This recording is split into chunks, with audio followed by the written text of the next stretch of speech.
Welcome to episode 103 of Live from My Drum Room. It's a pleasure to see everybody watching today. And I'd like to welcome my good friend from many, many years, the legendary John J.R. Robinson. The King. The King. We could just go King. How you We doing? could. I Hey, love King, it. how you doing? I'm doing great, King. I love that nickname, man. I don't know how I don't deserve it. And I'm guessing I'm not the only one who has that nickname from you, but I appreciate it whenever I see Well, you. I think I remember how it went down. So I think you took care of business is what happened. Well, thank you. Thank you, my friend. Thank you. Thank you. Wow, man. Well, talking about taking care of business, as I said to you before we were live on the air, Right. you know, we've known each other coming up on 40 years, and Ouch. I know, 85, and I'm well aware of your resume, but just looking back at it and looking at the credits, it's unbelievable, man. It's just wow. All right, so let's just take a moment, everybody that's watching, and just give JR a round of applause, first of all. And these guys for last night. And those guys for last night, man, pulling it off in the last couple of minutes. Wow. Sorry, Kenny. That's right. Yeah. Hey, he got me a lot of years. Okay. That's right. That's right. I know people are going to ask questions, John, but I want to jump in, and I rather than go all the way back to like when you were really young and started playing drums, I thought we'd maybe fast forward a little bit to when you got to Berkeley. And that was in the mid 70s. You were there a couple. Almost early. It was 73. 73. Okay. So you were there not, I mean, like a lot of great drummers, you didn't graduate, but you were there for a whole bunch of years. And then the whole idea is to network and meet people and get out there and play and Right. make it happen, which is what you did. And can I, if we could, I've heard this story, and I think probably a lot of people have, but it's such a great story about how you were playing in a band, and it was in Cleveland. Yeah, and Mentor, Northeast Cleveland, Ohio. Okay. Before we get to that, sorry, I want to back up just 1 second about Berkeley. Yeah. In your class with you, it was the golden era of Berkeley. Your classmates were Vinnie Colaiuta. Yeah, and he was the kid. He was the kid. That's right. He was the youngest. Steve He was Smith. the young one. Steve was Yeah. the older one. Steve was the older one. Casey Scheuerell, right? That's right. Casey Scheuerell. Kenwood Dennard. Was he at that? Kenwood Dennard. Oh my God. And there was a guy named Frosty. There's some blonde dude who was from Frosty. Ohio.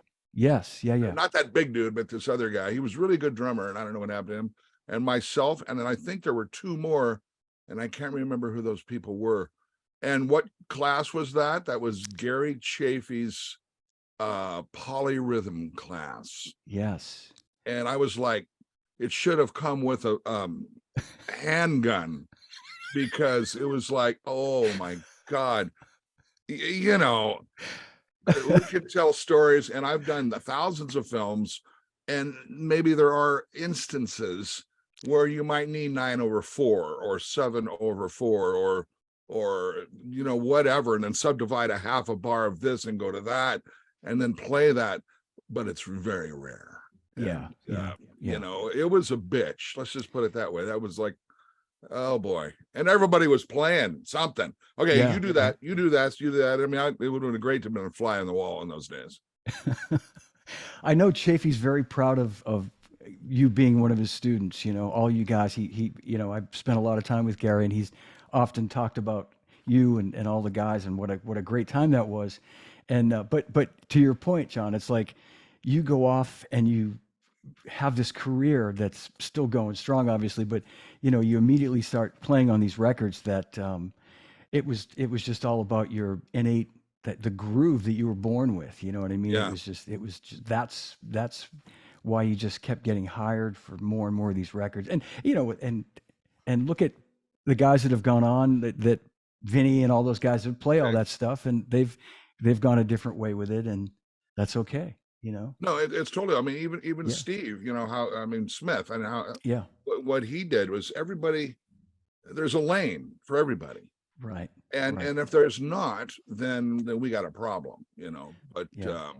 It was really good. And real quickly about Gary, I had gone to jazz camps when I was young, and the first one was in '69 at Northwest Missouri State, and this is this weird story. By the way, I am starting a book. Let's just put it that way. All right. Yeah, so I got a book girl taking care of some things, and so, but it Fantastic. was '69. I was still a freshman in junior, or I was in junior high because we had 3-year cycles in Iowa. And I went down, and the band director's son was the lead drummer. And I'm going, oh shit! Now I got to go. I got to compete. And finally, I started playing, and they go, okay, you're going to play vibes. John, you're going to play drums. So I knew there was something going on. So then I get the next year, I go to a basketball camp, and then we go to Illinois State University. The first year I go for jazz camp, it was Ed Soph, and Yes. Ed Soph was king, and there's another king. Yes. And but the next year I went, Ed needed help, so we hired Gary Chaffee, and Gary was doing a national stage band camps, and that's when I first met him. No kidding. Okay, I did not know that. And you know what? I knew you studied with Soph because you've talked about oftentimes how he got you to play heel down. He got you right. You changed and it took you a while to learn that. But once you did, I remember you telling me it just like changed everything for you. Opened all these doors. It changed where one officially is, Yeah. which was, it's really hard to tell other people this, or drummers, and it's like it's something that takes decades to develop, and even at this age, I still go through different transitions of going back and then going this way, but anyway, I went off on tangent there. No, that's great. And so while you were at Berkeley, did you study at all with Alan Dawson during that time Yes. too? You did. Okay. My first semester, I had Dave Vos was my rudimental snare drum teacher, reading teacher, and then I had Ted Wolf was my vibes teacher. Then the second semester, I got Alan Dawson as my drum teacher, and I'm going, this is sent from above, and man, that was fun. And guess who was my vibes teacher was? Dave Samuels. Oh. and effing Dave Samuels would, we ended up touring together and shit. He would never show up, and I'm like, I'm knocking on the door, he ain't there. And then when he was there, I wasn't there. So I don't know how many lessons I got, but I did buy his 61 Slingerland drums from him. No kidding. That was another story. Wow. And during that time at Berkeley, that's where you met Neil Steubenhaus, who you became, best friends with still today, and did a million sessions together. Those first 2 semesters were, and I don't even think, Vinnie was too young still, but that's where I kind of like used to peer in at Steve Smith, and he's playing with George Garzone and some unbelievably aggressive stuff that I wasn't ready for yet, I'll be honest. And then all of a sudden I absorbed it quick. And so we hung with Steve, and we hung with Neil, and just all these great players. I met Michael Thompson my second semester there, and I were just Landers, in Toronto last week. Who? Yeah, Tim Landers too, probably. Tim Landers was there, and Mike Stern was there, and it was just huge. Wow, man, what a time! And look at where everybody's gone. It's pretty great. And then so fast forward to playing in the club in Cleveland, or just outside of Cleveland. Late 70s, 78? It was 78. 78, okay. And maybe just tell that story of how, you guys were playing, and Rufus and Chaka were there. And well, I mean, backing up 3 years, I went straight through college and got into my 3rd year, and I'm looking around my classmates. This will segue into that. And I realized that I'm the only drummer left in school. I was like, I'm a fucking loser. And I'm going, so the whole joke was, if you don't get a gig and drop out of Berkeley, you're a loser. So I mean, that was kind of like the inside thing. So finally, I was looking at different, auditioning and doing these different things. And then finally, some of those big show bands paid off, and we became the best show band in Boston. It was called Turning Point, and then Shelter. So then fast forward to 78, I dropped out, I'm touring, and then we get a whole month's tour of Ohio. And so I go, well, that's a pretty long way from Boston. So Yeah, Bobby yeah. Connors and I pack up the old Toyota and put all our shit in there and drive to where did we? Our first gig was in Cleveland, and at this club called the Rare Cherry, and it's just perfect. And it was kind of a mafia club, and it had like 3,000 seats, and it had a dance floor separate, had a full stage separate for a band. It was huge. It was the largest club I'd ever seen. And I Yeah. had played all those clubs in Boston, the Carlton House and the Haba House and everywhere. And Yeah. but so we play and we're kicking ass. And I remember a story. I used to sub for Joe Hunt, and we'd play the Continental, was it? Yeah, yeah. On Route 1, I think, was it? Or No, it was still or in the it was in financial, it was in Boston. Okay, I'm thinking of a maybe different place. Intercontinental. I don't know, Okay. but it Yeah. was with Lynn Stewart, Chick Corea's cousin. Hmm. And so I'd come in and sub, and I was young and stuff, but it was great. And I remember when Chick came in one night, when a star comes into a room, you can react two ways. You can react, I'm going to just totally blow this guy away, and it's going to be me. Or you can sit back and just play your part and play what you're hired to do. Well, in this case, I overachieved. And Chick came up and I was like, I go, yeah, I'll play with you one day, blah, blah. I didn't feel very good about that night. So cut to that night in Ohio, and we're playing. It's the second week, and the band is really good. And all of a sudden, they have this computerized light board, like giant letters, and somebody posts up, "Welcome, Rufus and Chaka Khan." And first of all, I had targeted that band in 74 and 5 when I was in Berkeley and in Boston and playing. I knew all the material. Hmm. I was probably the only one that knew all the material of all the drummers. And so they came in, and then the second set, all of a sudden they all filtered down in the first three rows, and they went up to this guy Jimmy and they go, "Hey, can we sit in with your drummer?" And the whole band didn't say a word. And I looked over at Jimmy and I go, "Do it." And he goes, "Yeah, okay." So everybody cleared the stage, and everybody from Rufus came up, and then Shaka stormed her way up a little bit later, and then we played the whole damn set and a half, and that happened to be the Next Generation. And so I hung with everybody till 6 a.m. They go, "You want to move to LA?" And I go, "Yes." And so then I went down to their sound check the next day at Theater in the Round in Cleveland and sat in with them. And that was it. That And was it. there's stories about, well, when you replace a drummer, do you feel sorry for him? Do you have sympathy for him? Or you just go in there and take no prisoners? And that's the third answer. Yeah. So anyway, that's what happened. 2 weeks later, we pack up, drive through Iowa, and then go all the way to California. I'd never done that before. So that was Man. very Yeah. interesting. And then And the rest, yeah, that's the rest is history. No, I was gonna say, and that was, I mean, then you moved to LA. I mean, and that's where you've been since I know. 78. Yeah. It's so, It's unbelievable. What a taxes, story, man. taxes. Okay.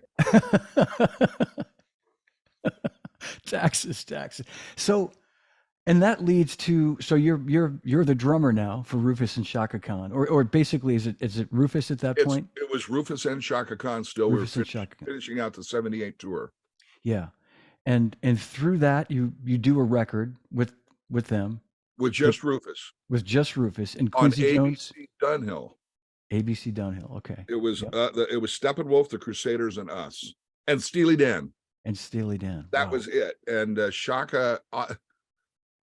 Here was the sad story. So I'm in the band. Our first gig is in Hawaii. I'm thinking, how bad can this be? So we're flying. I'm there with this girl that I've had this visual lust for, an audible lust for, and now I'm in the band. So we get to Hawaii, and I'm not going to tell you the details, but I did go hang with her. And after she tells me all this shit, she goes, "Oh, and I'm leaving the band." And I go, "I just got in the band." And she goes, "Do you want to come with me? I'll give you a deal on Sony." And I'm going, "No, my allegiance is to the Five Guys." Yeah. So that's how that went on from there. And then we got in and out of back together again and stuff. But that first record called Numbers is really monumental. I mean, I brought Freddie Hubbard into that band, and it was just some really good stuff on there. And yeah, and that was in 78. 78. Still, all that happened in 78. And is that where you met Quincy Jones? Is that how that It is. that Mark Hartley, our manager, there was this thing called the down at Dorothy Chandler Pavilion called the orchestra or something with Klaus Ogermans, and they go, "Would you like to go?" And I go, "Man, I'll go." So I go down there. Of course, they sit me right next to Quincy Jones, and I go, "Well, this seems kind of planned." And we meet, and he goes, "Oh man, you're a Berkeley guy, man. You know, great, great, great," because he loved Berkeley guys, and that was it. And then, as fate would have it, a year later, he ended up producing us getting back together again, and we moved over to MCA, which was Master Jam. Yeah, yeah. And then he started calling you for everything. I mean, right? I mean, it just, if you look at the trajectory of that point, John, it's like was Off the Wall, maybe not right after that, but it was shortly after that, right? It was literally, my drums didn't move. Rufus and Chaka ended, they went into mix, and for tracking, I don't know where Bruce mixed, but tracking, my drums still stayed at Alan Zentz. So I just came down and started talk to Ed Eckstein, and Ed was Quincy's right arm, and wanted to know if I, did sessions outside of the band, and those were valid questions. There was, as thousands of drummers. Not everybody can be a chameleon. Right. And, a lot of drummers are in one band for their whole lives, and we know them. And I says, yeah, hell yeah, that's what I did at Berkeley. I was a session drummer. So boom, I immediately stayed and started working on Michael. Man. But that must have been, I know probably some percentage of that was, you have a confidence about you, which is, I know, is a big part of why you've been so successful. But it must have been a little daunting to have Quincy Jones ask you to play on a Michael Jackson record. You know what I mean? Just, you're still a young guy.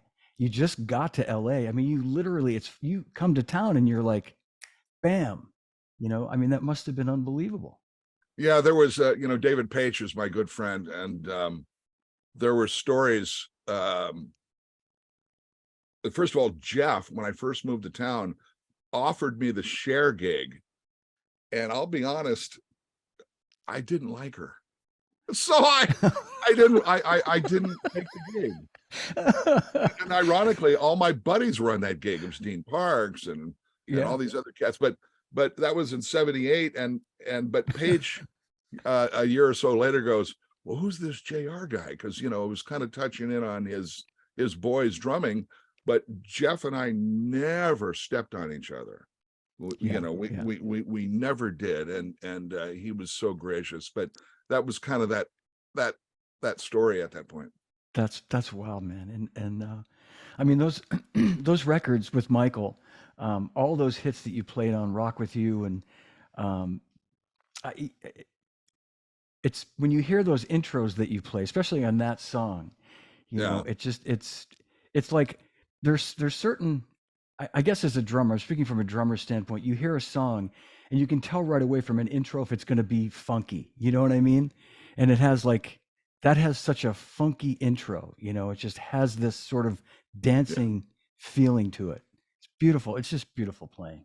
And a lot of people don't know. I mean, it's not a disco tune, but it is a dance tune. Yeah. And, a lot of people don't know that was my band. That was Rufus that played that song with Michael. Quincy was really, really good about casting, even though I was the mainstay for the whole album with different rhythm sections. But that was Bobby Watson on bass and Hawk Walensky on keyboards and David Williams on guitar. I didn't realize that. So that was the band that you guys were kind of like a wrecking crew in that sense, that you guys had all worked together. And okay, that makes a lot of sense. Yeah, I mean, and David was also a plug and play too. God bless him. I mean, he knew what he was doing, and I still, in my opinion, and I think a lot of people will agree that Off the Wall holds up more than Thriller ever did, and it was all done analog. And there was another little side note to that. When I was done, done with the bottles and done with whatever I was doing, I asked Quincy, can I hang and just watch how you produce and how you layer Michael and what you're doing with Boddicker and Jerry and all these guys and Greg Fillingates? He goes, sure, man, just don't get in the way. I go, well, I'm not, I'm going to be right there. Yeah, yeah. So it was a good learning experience. I'll bet it was. I'll bet it was. And I'll bet him seeing you being that attentive or interested really strengthened that relationship. What he thought about you. Your seriousness and your dedication. So when you guys laid down those, was Michael around at all when you guys were doing? Oh yeah, this? He was hanging and watching. Yeah, during the Off the Wall days, he was just one of the guys. Yeah. He had not started his transformations and was very shy. And he was incredibly. I remember listening to him do background vocals over his own stuff. Me being this hotshot cat at Berkeley that knew all these changes. I'm listening to him layer his parts. By the way, there's a keyboard here, and and I go, wait a minute, that third part he's putting on is wrong. It's a half step off. Then he puts the fourth part on, and I go, oh, I'm an idiot. He had it right. I go, oh, geez. Okay, wow, learning. That's cool. That's so cool. And I would agree with you. I think Thriller's a great record, but I the fact that you hear all the stuff from Off the Wall, you hear it like Sirius Radio, for example, like regular rotation. They play, right. Rock With You and Don't Stop Till You Drop, or Get Enough. Yeah. Did I say that? Yeah. Till You Get Enough. Yeah. Sorry, Don't Stop. Yeah. All those tunes though are just like, they have this they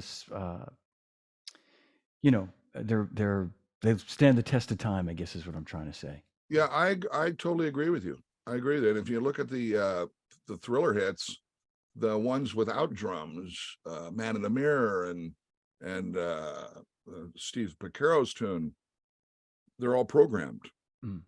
Yeah. So anyway, enough of him. He'll never. Michael Jackson will never ever amount to anything. Exactly. And so it was these other records that would follow. Again, they were, it was your association with Quincy, and you just started to get this reputation around town. And I was telling one of my bandmates the other night, he knew who you were, and I started just naming some of the songs. I said, like Steve Winwood, Higher Love, and all the stuff from the Back in the High Life, and We Are the World, which was just like an unbelievably huge, still is, but like it's the largest selling single of all time. Yeah, man. Yeah. Just land on that. So by my estimation, John, I don't know how accurate this stuff is that you find on the internet, but I counted 16 number one songs that you've played on, but there's probably even more. No, we've gotten that up to close to 100. Okay. And sorry about that. No, I don't give a shit. But the interesting thing, I played over a half a billion sales.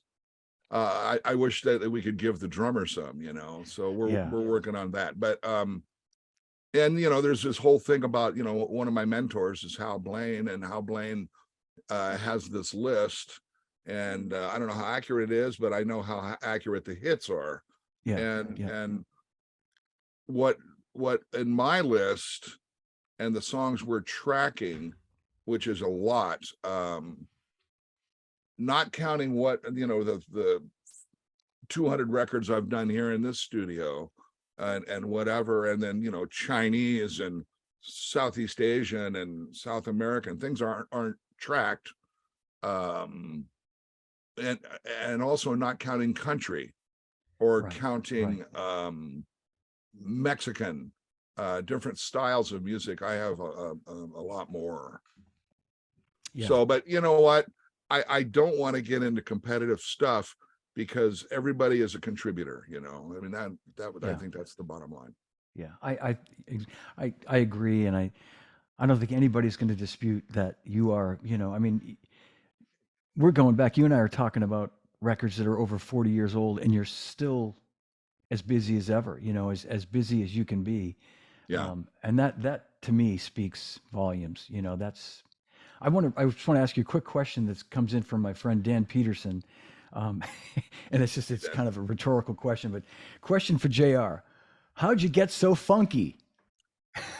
Well, he hasn't seen me from the waist down. Oh, no, that's not true. I And almost have.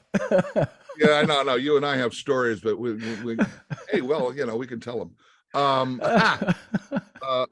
don't know. I think I was truly blessed by God.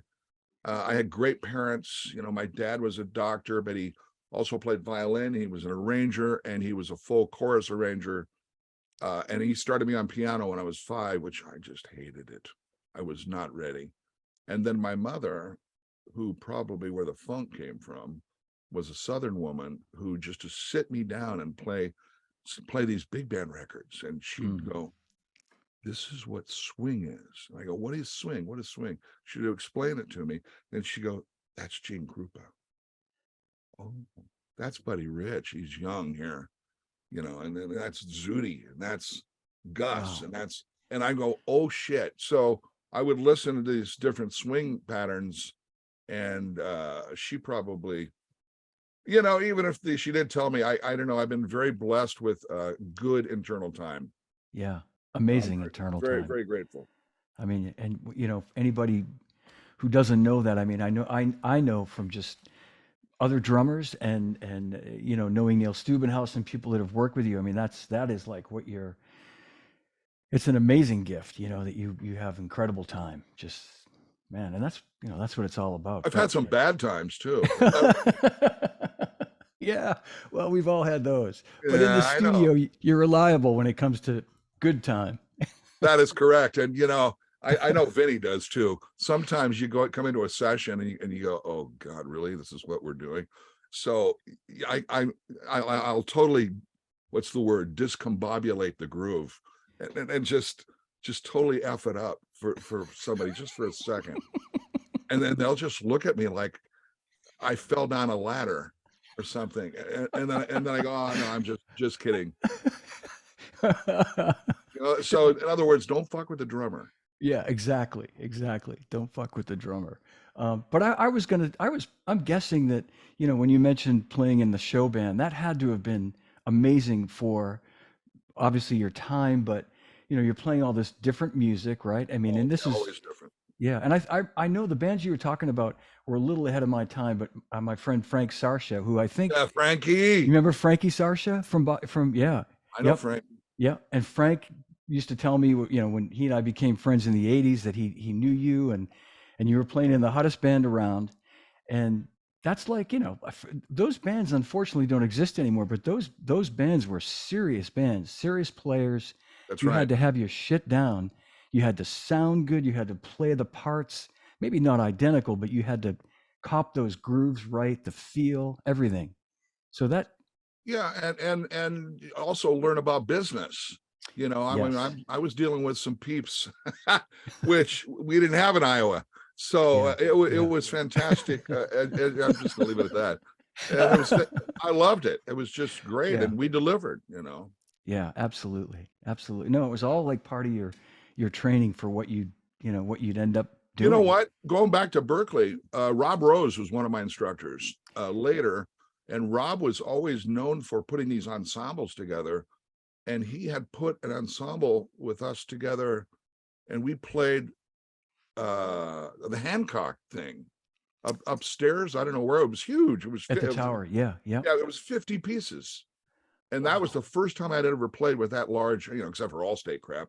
But with 50 pieces, and that was.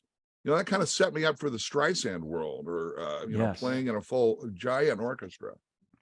Right. Yeah, and I wanted to talk about that too, just what that is like. And I mean, it's just, you've got to be able to obviously read your butt off as the first order of business. But what that must be like with an orchestra that size, just, It's like being in Led Zeppelin with acoustic instruments. I'd say all I can describe it. It's like when certain, like, working with great Bill Ross and how he would rearrange something. And I mean, people may not get it that are in heavy metal bands. They just may not understand, but it's not dissimilar to that. Because when you hear all these double basses and everything just giant, and they, there's two trains of thought. I was a rock drummer coming out of Iowa that could play big band. And so what they wanted me to do is not change. So they didn't want me to play soft. They wanted me to play normal. Yep. And if it got big, we fixed that, because we had like 6 engineers, and it was quite the deal. So that's how that. And if you listen to those old Streisand things we did from 94 to 2013, it's big, it's huge, absolutely, yeah. And so it was a new thing. I mean, I was not holding back one iota. Yeah, I was going to say, because you got to really drive a band like that. You've got to, and you're fully in the driver's seat in that situation, right? I mean, it's like, if you play it too kind of not meekly, but with not enough oomph, it's not going to have it. Yeah, you got to have that horsepower. Right, and the string section of how, the oboe player is going to hate you, but the oboe player's in the bebop sax section, so it doesn't matter. That would be Lou Marini or no, somebody else. I don't know. Yeah. Well, I got to tell you a quick story. I think I've told you this before. When I first started at Simmons, when I first met you, 85. This is a story Westlake Village. Yeah, that's right. Calabasas. Oh yeah, Calabasas. That's right. Duh.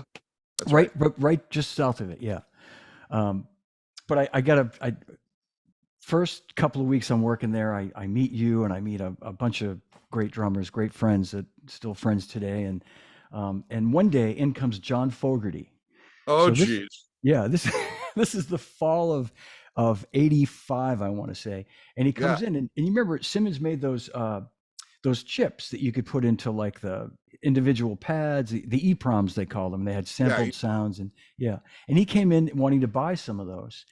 And so we used to charge like $25 or something like that. And he wanted like 2 or 3, he kind of knew what he wanted. And so I said, well, you can have these. And he said, well, this is only part of the story. He said, oh, no, I'll pay for them. I don't do endorsements. I don't want to, I said, no, we're not expecting an endorsement. We won't, you can have these. Okay, thanks. And so I started chatting with him, and he tells me he's working on another record. He'd already had the record before that he played center field, right? Center field, yeah. So I said to him, which was big. And I always think of you, because I said, he said, I'm working on another record, and I said, oh, are you going to play drums on it again? And he said, oh no, I've got a real drummer playing on this record. And I said, oh, who? I think Russ Kunkel was in one of his videos or something. No, Prairie Prince had been in. Yeah, he liked Prairie a lot. Yeah, and I said, oh, is it Prairie Prince? He said, no, J.R. Robinson. And he was like so proud. It probably ended up making your life crazy from what I've heard about working with Fogerty, but well, high praise from him. I can touch on that for about 40 seconds. Okay. And right around that same time, it's okay. So we get the call. Lenny Warnaker, president of Warner Brothers, calls me personally. He goes, "You got a band, right?" And I go, "Yeah." He goes, "Well, Fogerty's looking for a band. Do you want to be MD?" And I go, "Hell yeah!"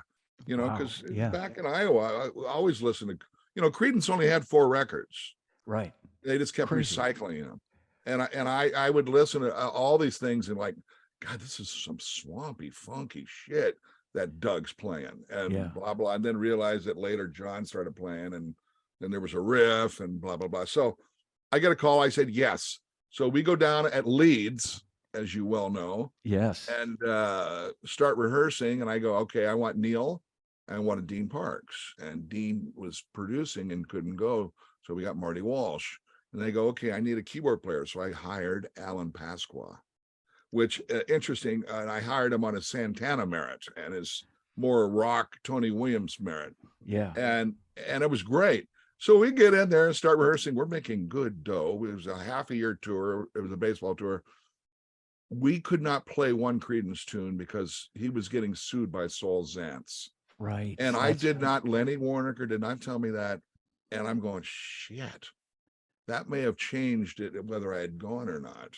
Yeah. So we ended up doing it. We had a great time, played some great music. It was more of like a Southern rock soul group because we carried singers, but it got ugly.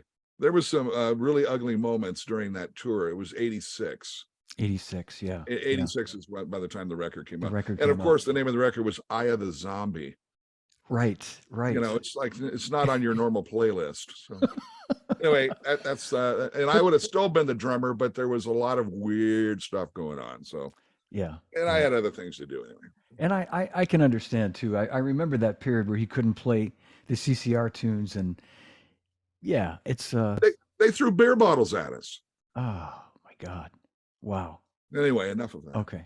Well, Brad Arnold wants me to ask you. Brad, remember Brad from Texas? I know Brad. Yeah, good dude. I love Brad. What track are you proudest of? That's a great question, because I would have asked that too. I would suppose Higher Love. All right. I mean, you know, we could go through hits, and there's a lot of simplistic stuff, but you know, I'm playing for the hit. I mean, even going to the present and playing with Gaga, I knew she wasn't there, but I knew exactly what her 5 producers wanted. I mean, I could have phoned the part in because it was straight as an arrow.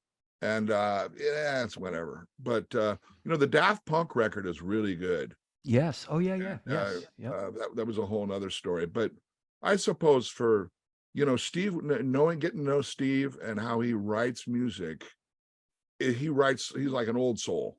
Yeah. And to be able to, like a Bonnie Raitt or a Clapton or a, you know, a Lennon or McCartney, he writes like that. And to be able to pull that off, you know, the song Back in the High Life also, I would say Higher Love. Yeah. And talk about that, if you would, John, the classic intro, that amazing, it's a great story. I know it, but maybe other folks don't know it. How you had to come up with that. Well, how they came up with that intro and how you had to then play it. I had gone to New York in 86 to do a George Benson record. And I forgot, I did about 6 George Benson records, and we were at Clinton Recording Studios, and I was done for the day and went back to the hotel, and all of a sudden I get a phone call. We don't have cell phones. I had a phone call in the hotel room, and it was Russ Titleman. And I'm going, you know, who was our producer with Rufus and Chaka when we won the Grammy for Ain't Nobody. Yeah. But you know, he was also Clapton's producer and and Carly's producer and just everybody. And he goes, "What are you doing right now?" I go, "Well, I was about to take a shower." He goes, "Why don't you clean up and come over here?"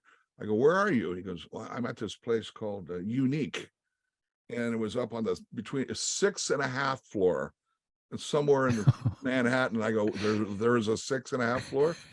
And so I go there, and I go upstairs, and I meet Chris Lord-Alge, Tom Lord-Alge, Jeff, and Russ Titleman and Steve Winwood.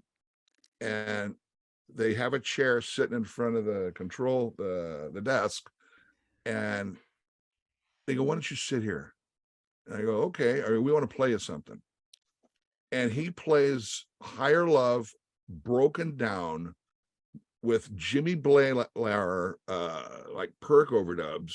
Yeah. Programmed.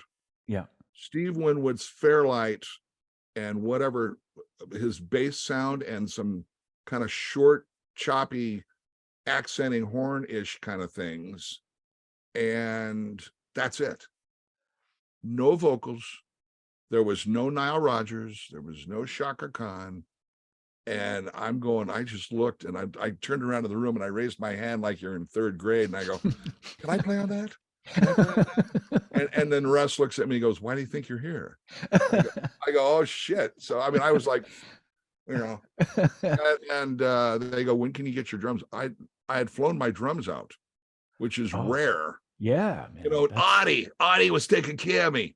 Artie Smith, yeah. And I brought the drums in. I think I already did, and set up, and the first song we did was Higher Love. So I played the track, it's like, 16th notes are broken, 8th notes.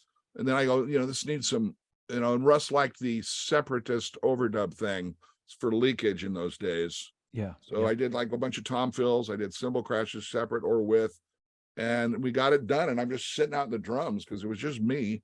And I turned the snares off and I'm dicking around with some sort of a Latin timbali type pattern. And I keep getting it. And I go, wow, this is very cool.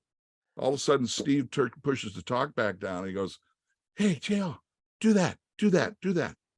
And then Tom Ronalgi rolls the tape back and I play it from top to bottom over what I played.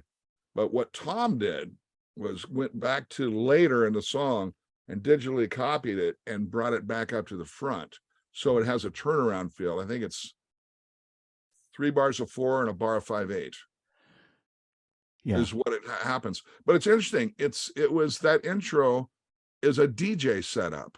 It's like what, 15 seconds of, hey, ladies and gentlemen, it's 73 degrees in the city. And here's the brand new single from Steve Winwood, Higher Love. Think about it. It was perfect. Yeah. Yeah. And I got away with it. You can't do that today. No, you can't. You can't. But when we listen to it on the record, and when you listen to it on FM radio, you hear that intro, and it's like, once you hear that too, what it is. It's like, it's so badass, man. It's so good. Something to be proud of. And those fills. And I didn't realize, but that makes sense that the tom-toms are overdubbed because they have such a, like you said, isolated sound. They have a really cool, like digital, but maybe that's not the right word, but just like a really clean sound to them. Right. And, backing up to when we did Ain't Nobody, which Hawk and I recorded that in 82, just he and I. And I came in and overdubbed the drums. But after I had done that part, I walked away for a second and I go, shit, can I play that together and all live? In other words, I really didn't think of that.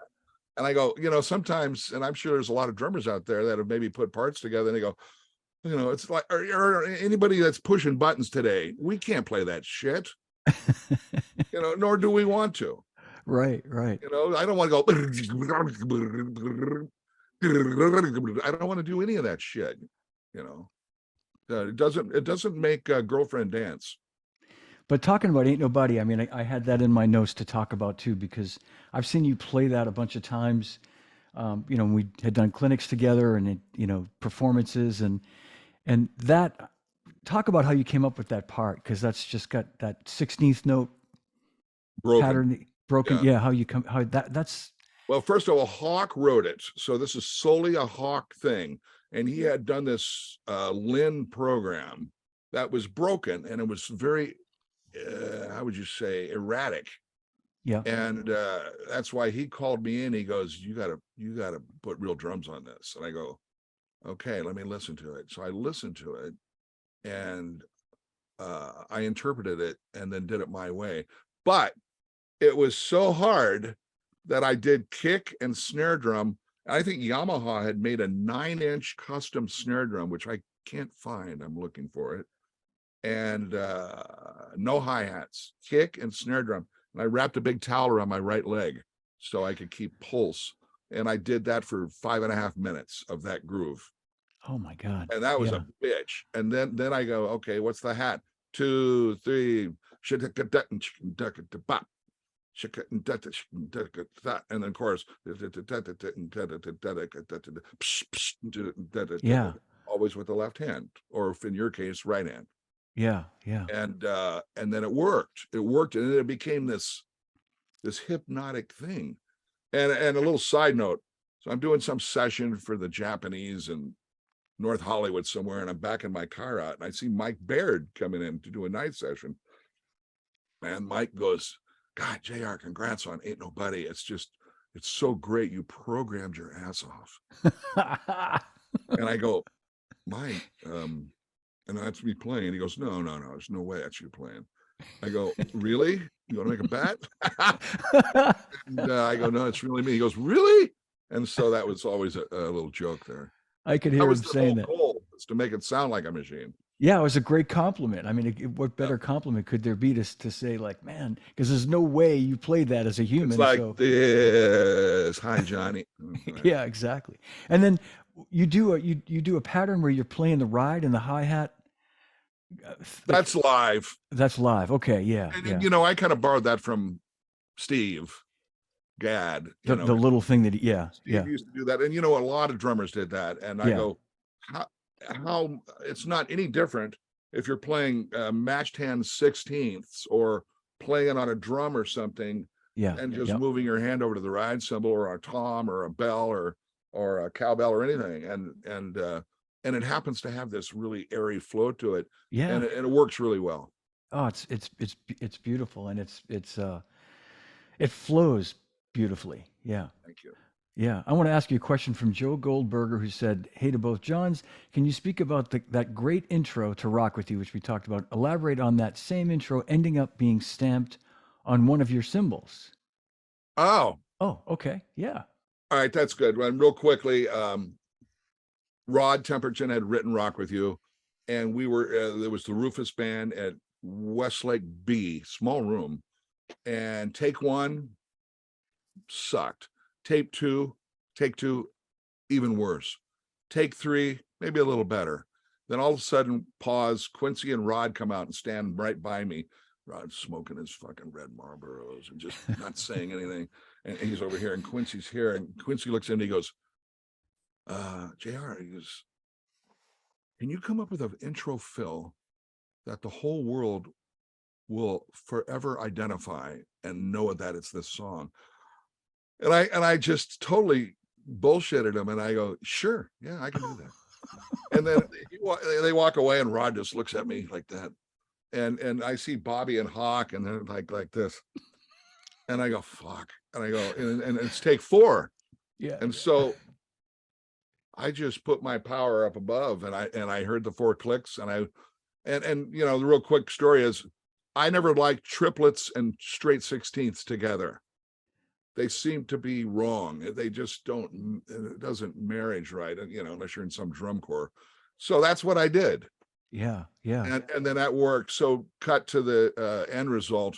With Peisty, one of my second instruments is because, you know, I used to love, and I still have like 6 or 7 69 Mel Lewis swishes. I Yes, still have them. I didn't know And you had that many of them. oh Wow. Yeah, God, it's yeah, like a muscle car. And I yeah. will bring them out because there's nothing like them. As a matter of fact, I don't even believe they could have ever reproduced them. And just it was just so thin and so vibrant. So I had Eric and the team make a 24 version of that using the 2002 alloy. And what, you know, that was that. And then the original ride cymbal, the 24 JR ride, it was called Deep Ride. Right. Johnny Douglas, I called him, and we hired him to come up with a logo that would stamp on this cymbal, you know, because Alex had his logo and blah, blah, blah. And so we had this whole idea because I played on so much vinyl.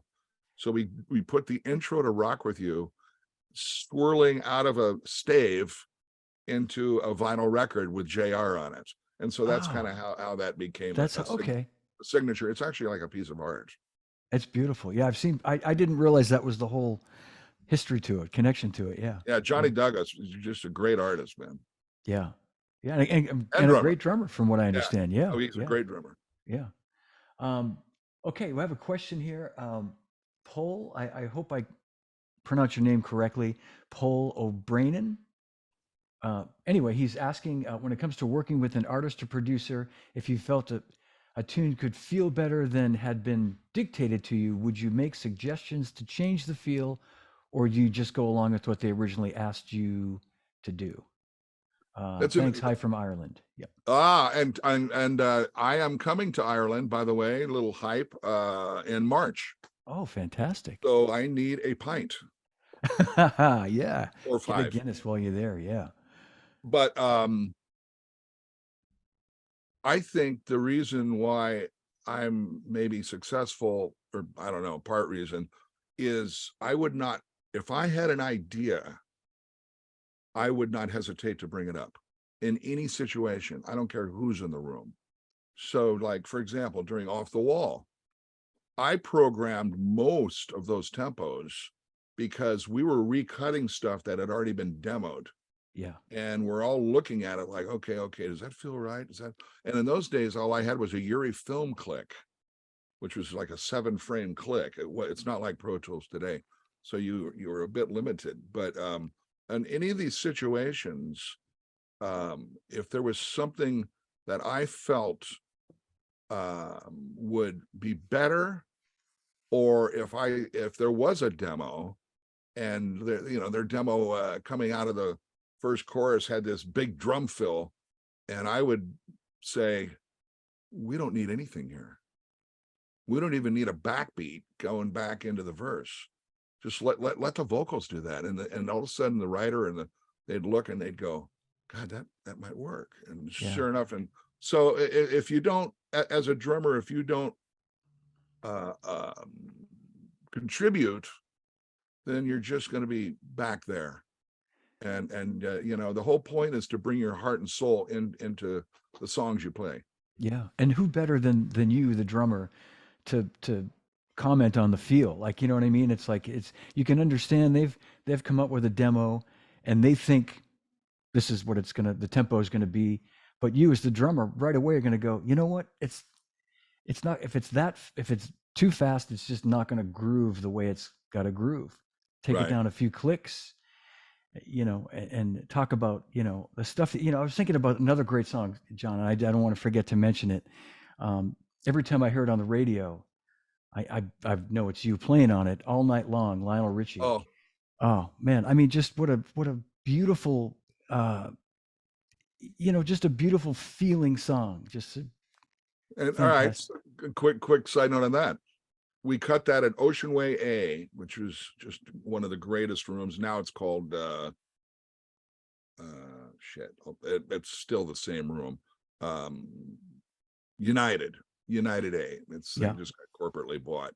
So we got a call, and James Anthony Carmichael's producing, and it's Lionel using a CS-80, Abraham Laboriel Sr., and me, and that's it. That's it. We cut that as a trio, and Lionel playing keyboards, and that's a good attest to Lionel and shows you what a great keyboard player he is. Yeah. And another side note, so we did that, and it's funny because there's James Anthony Carmichael, the producer. They shelved that song. They forgot when that record was about to come out 8 months later. James Anthony Carmichael said to Lionel, brother, I think we may have messed up. And Lionel goes, what are you talking about? He goes, look up there. It says All Night Long. And Lionel goes, oh my God, you forgot to put it on the record. Oh my God. So they brought it back, and then that became the largest selling single of all time for Lionel. But 2 weeks later, Abe and I get a call for El DeBarge. The rhythm of the night. Yeah.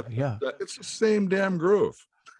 Oh, that's so funny. I hadn't even thought of that. Oh, I mean, it's different shit. I was using Simmons toms. Right, of course. Yeah.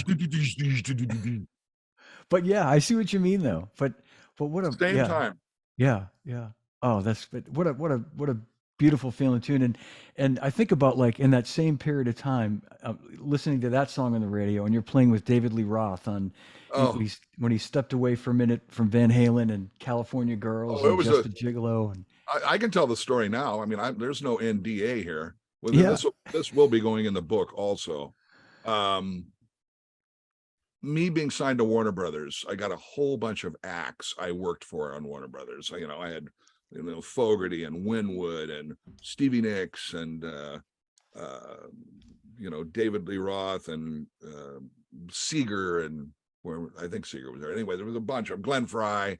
It just kept rolling. But I get a call from Ted Templeman. Ted Templeman, of course, is Van Halen's producer, staff producer at Warner Brothers. Yeah. He goes, hey, JR, you can't tell anybody. Okay, but you want to go to New York? I go, yeah. He goes, we're going to do a solo record with David Lee Roth. I go, oh my God. And he goes, it's going to rock the world and it's going to break the band up. I'm going, I'm in. This is great. This is great. So I pack my shit and we go to a power station. And that's where I met Willie Weeks and I met Edgar Winter and just some other beautiful cats and Eddie Martinez and Sammy Figueroa, I think. No, I don't know if Sammy was on that or not, but we started cutting these songs and they're rocking. But even though we cloned the Gigolo thing, but we made it current and it's rocking. And it's like all those were #1 records. And then Ted brings in Brian Wilson and McDonald and somebody else to do the BVs. So it sounds like California Girls. And I'm like, this is some hip shit. So it was like, I was very, very blessed to do that. It's such a hip version of that song. And to me, it's a great representation of how you can swing your ass off. Cause both of those tunes, especially you just mentioned, but those tunes swing like mad. You swing your ass off on those tunes. Thank you. Yeah, absolutely. And I'm glad I didn't go on the road with him. I was originally called. No kidding. And I'll just tell you what he said, because it is what it is. David, we had like he and I were very, very close. And he goes, you know, you're going to have to get divorced if you go out the road with me. I go, what? I go, and let's just leave it at that story. Oh, man. I go, wait a minute. I thought we were going to play music. Oh, yeah. Play music. He's a wild man. I remember I was in a band at the time in the mid 80s, top 40 band, and we covered California Girls for 5 minutes. But God is my witness, John, I could not make it feel. It's just, it sounded like a train wreck. You know, it sounds like a simple song to play, but Hal did a great job initially. You took it like to another level with that version you did with David Lee Roth. It was, you know. Well, you know, and look, I'm playing with Willie Weeks. You know, a lot of people don't know, you know, he used to be in the Doobies in the old days, and Clapton and he and Bonnie and Willie Weeks is in my top 10 of greatest bass players of all time. Absolutely. Well, we're going to probably wrap it up in a few minutes, but I want to talk about what you're doing now. There's a whole giant gap between what we've been talking about and what you're doing now, and I haven't worked since. Yeah, I know. Yeah, exactly. But let's talk about what, you know, the latest project. What's happening? Well, it was let's see here. You know, like peak during COVID a couple of years ago, I had this yearning to put a clone Rufus and Chaka Khan band together. I go, it's going to be hard to get the old guys back together. Let's just do it again, and we'll do some touring. And it worked. And but it was 6-piece band, and it's, you know, it's dealing with rock and roll scenarios. And we played a club in Omaha owned by Brian McKenna, who is now our manager. And we sold out both shows. But the organ player, Mitch Town, who lives from that era, he's just ridiculous B3 player. He just mentioned in passing, why don't we just do a trio? And and I planted that seed up until about 9-10 months ago. And I go, okay, let's put the trio together. So we got you and I, and now we need a guitar player. So I found this cat in LA who is the next coming. His name is Andrew Sinowick. And we go through band names. And so it just looked like Sinowick Robinson Town, SRT. So we put it together. We fund it ourselves. We go in, record a record about 6 months ago. Steve Sykes recorded it. And then we had Paul Blakemore master it out of Nashville. And it's smoking, and our old word is burning, but burning. Yeah. It is really good. And so now we're with B Natural agency out of New York. We're already booked at Birdland in New York, July 25th, 6th, 7th, 8th, and 9th. We're booked at Billboard Live in Japan, and DW's 50th anniversary is this week, including today is the last day. Yes. So Friday night, they were so kind to allow us to stream and debut our record or some of the songs. Yeah. So we did a live stream, which is probably still out there on YouTube that you guys can check out. And the name of the band is SRT. The website is srt-band.com. You can sign up and do all this stuff. I mean, we're getting into all sorts of digital marketing and things that I never did with any other situation. Yeah. And it looks like people love this. And, you know, there's no bass player. Mitch is playing pedals in left hand like a Joey D, but it's more rock and a little more aggressive. So, And is this record something we can download like in iTunes? not yet. Not yet. Okay. All right. Not yet. We're still juggling those people. Yeah. We've got everything else in line. I mean, I've even gotten to a point where I've written a Dodge jingle, which is very interesting. And I've got vocals going on that this Friday. So, you know, I'm just always keeping my hands wet. So everybody look for that. Yeah. And then I've been composing movies. I've done composed 3 already. And I'm at a new one that's coming out, the Charlie Fox story. Charlie Fox wrote Killing Me Softly with Roberta. Oh, and he was also Sunday, Monday, Happy Days. Oh, no He'd write that kidding. kind of stuff. He's a very famous cat, almost like a jazz Cuban player, but he's he's a New York cat. And so people look for that. That's great. I'm sorry. There's so much more stuff. Hey, let's do a round 2. We absolutely got to do a round 2 because I mean we could probably do round 5. That's fine. I mean, we could tell those old stories with Lenny. Yes. And Armand, you know, and I miss those guys terribly, you know. I know. Me too, man. Me too. Well, and they thought the world of you, you know. Oh, we hung. We had good hang. We did. Well, before we go, there was one more question. Sure. I wanted to just get to Tony Savage asked. No, Tony, where did it go? He was asking about replacing a drum track. Someone asked what Anthony Casina asked what your cymbal setup is for the studio, what your preferred Paiste cymbal setup is. I start with one, and, you know, John Orezhnik's my tech. And generally what we do is I have a set. I've still been pummeling Eric, and I'm going to use that word graciously, to make heavier cymbals of hi-hats. And as you well know, I was a quick beat guy from 1980. Yeah. And so he made a set of 602 extra heavies, and he made me 3 pair, but it doesn't look like it's going to go into production. And I really wished it would. They sound unbelievable. So I start with those. Then I have a signature full 20 on my left, or a signature full 19, depending on the music. And then I have the JR 24-inch deep ride. And then underneath it will be the 24 swish and or a Mark 1 or a Mark 2 ride, some with rivets, some not. A lot of music today, you need to go back. You need to have a little more delicate thing. And the swish is a little bit too aggressive. And then a 19-inch signature full or an 18 on the right. And then up top, I mess around with a big beat 22 because it's just kind of fun. A crash, make it a crash. Big crashes always. But it does well. I remember that whole story about the Kenton band and, you know, and coming to Armand, right? About, you know, every time the drummer hits the cymbals, like I don't hear them, and you know the brass was so loud. So 26-inch ride. Yeah. Apparently Armand, and it was like a 28-inch crash or something, and made these giant cymbals.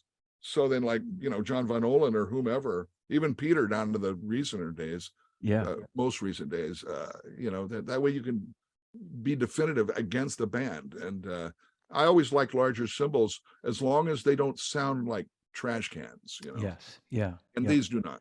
Yeah. I mean, your cymbals on record always, and I remember that you played big crashes, but they always, they never sounded harsh or over. They sounded very musical and as you say, blended perfectly with the music, like it was with the rest of the instrumentation.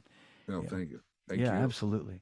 Well, John, this has been amazing, man. This has been great. And let me say something. I'm really proud of you for having this show. Oh, thanks. And we got, you know, all my peers have been on this, and you know, we're just all one family, and I'm really proud that you're doing this. Thank you so much, John. Thank you. I'm honored. I'm honored you are here today, and 40 years of friendship going, for another 40 years. And you still look like you just fell off a cake. So do you. We both still have our hair. Good. We do have our We hair. both, yeah. There was a bunch of people trying to rip it out. Boom. So epic true. All right. Well, hang tight if you would. I'm gonna end the stream and then we'll say goodbye. But everybody, big hand for John Robinson. He will be back. Trust me. I will have him back. SRT-band.com. Yes, check it out. All right, everybody. Thanks so much. Thank you, guys. Folks, yeah, thanks everybody.